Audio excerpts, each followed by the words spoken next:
What's up, y'all? Another Bible study, Bible reading, Acts 27. When it was decided that we would sail for Italy, because Paul had to go to Rome to stand before Caesar, they proceeded to deliver Paul and some other prisoners to a centurion of the Augustan cohort named Julius. And embarking in an Adramyttian ship, which was about to set sail to the regions along the coast of Asia, which I believe is modern-day Turkey, we put out to sea accompanied by Aristarchus, a Macedonian of Thessalonica. The next day we put in at Sidon, and Julius treated Paul with consideration and allowed him to go to his friends and receive care. From there we put out to sea and sailed under the shelter of Cyprus, because the winds were contrary. When we had sailed through the sea, along the coast of Cilicia and Pamphylia, we landed at Myra in Lycia. There a centurion found an Alexandrian ship sailing for Italy, and he put us aboard it.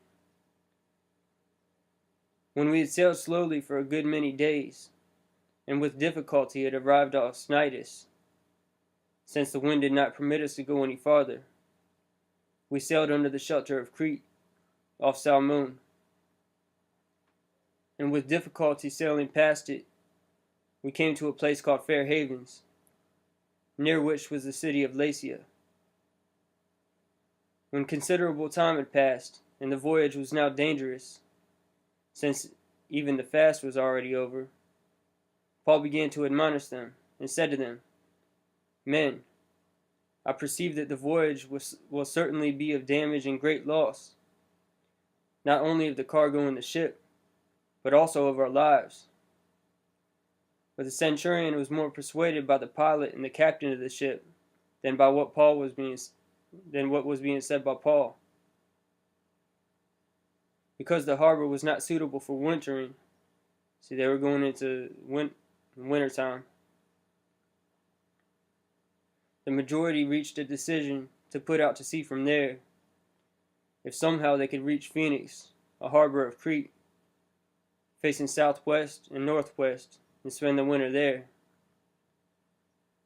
When a moderate south wind came up, supposing that they had attained their purpose, they weighed anchor and began sailing along Crete, close inshore. But before very long, there rushed down from the land a violent wind called Euraquilo. And when the ship was caught in it and could not face the wind, we gave way to it and let ourselves be driven along in the opposite direction. The wind pushed them along in the opposite direction because they couldn't sail against it.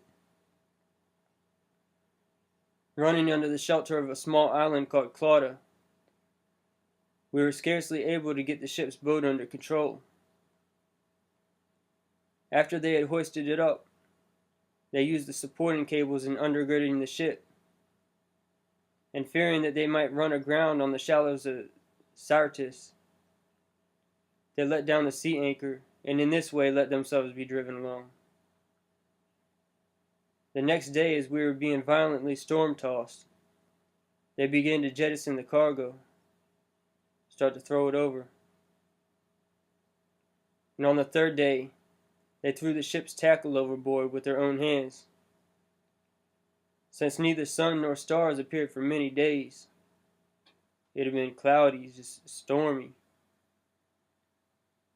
and no small storm was assailing us. From then on, all hope of our being saved was gradually abandoned. Everyone was just losing hope, thinking they were going to die out at sea. When they had gone a long time without food, Paul stood up in their midst and said, Men, you ought to have followed my advice, and not to have set sail from Crete, and incurred this damage and loss. Yet now I urge you to keep up your courage, for there will be no loss of life among you, but only of the ship. For this very night an angel of the God of whom I serve. And for this very night, an angel of the God to whom I belong and whom I serve stood before me, saying, Do not be afraid, Paul. You must stand before Caesar. And behold, God has granted you all those who are sailing with you. He was told they were all going to survive, everyone that was sailing with him. Therefore, keep up your courage, men, for I believe God that it will turn out exactly as I've been told. But we must run aground on a certain island.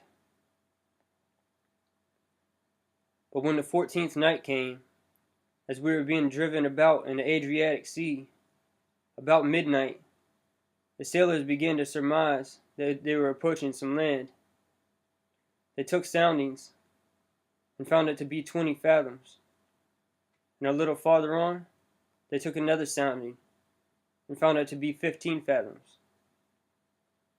Fearing that we might run aground somewhere on the rocks, they cast 4 anchors from the stern and wished for daybreak.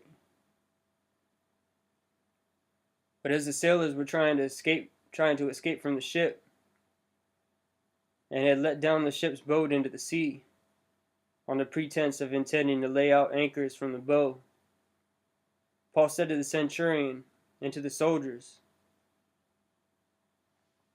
see, they were jumping off the ship, leaving Paul and the prisoners there to go down with the ship. Paul said to the centurion and to the soldiers, unless these men remain in the ship, you yourselves cannot be saved. Then the soldiers cut away the ropes of the ship's boat and let it fall away. I guess something like a lifeboat. Until the day was about to dawn, Paul was encouraging them all to take some food, saying, This is the 14th day that you have been constantly watching and going without eating, having taken nothing. It went 2 weeks without food. Therefore I encourage you to take some food, for this is for your preservation. For not a hair from the head of any of you will perish. Having said this, he took bread and gave thanks to God in the presence of all, and he broke it and began to eat. All of them were encouraged, and they themselves also took food. All of us in the ship were 270 people. When they had eaten enough, they began to lighten the ship by throwing out the wheat to the sea. When day came, they could not recognize the land, but they did observe a bay with a beach, and they resolved to drive the ship onto it if they could. And casting off the anchors, they let them in the sea, while at the same time they were loosening the ropes of the rudders and hoisting the foresail into the wind. They were heading for the beach. But striking a reef where 2 seas met, they ran the vessel aground, and the prow stuck fast and remained immovable. But the stern began to be broken up by the force of the waves, so they got stuck in a reef, and the other end of the ship started being broken up by the waves. The soldiers' plan was to kill the prisoners, so that none of them would swim away and escape.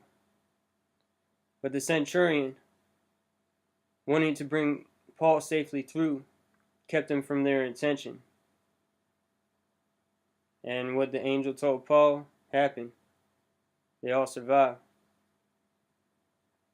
And commanded those who could swim should jump overboard first and get to land, and the rest should follow, some on planks and others on various things from the ship. And so it happened that they were all brought safely to land. That's the end of Acts 27. God bless you guys.